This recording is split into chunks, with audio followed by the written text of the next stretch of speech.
po guys, ano ganyan tawag yung luto na? Mixed seafood. Mixed seafoods guys. Ayan po. Panibagong kaalaman po ng pagluluto ng aking anak. Tama na siguro na ko, may sabaw-sabaw, namit na siguro sa kanin. Ba't tinanong mo na da? Namit na siguro sa kaninak mo.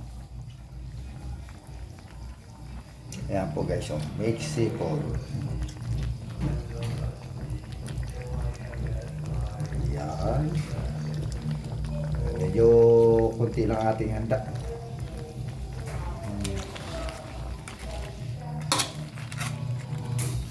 Wow, ang sarap. Huwag na tayo panghalo na. Tama mo na ng nasa. Huwag na, no? Okay na, 3 man na tayo. Kaya sakto lang yan sa atin. Ayan.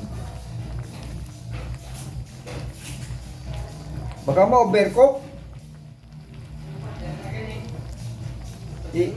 Ibutang na sa ano?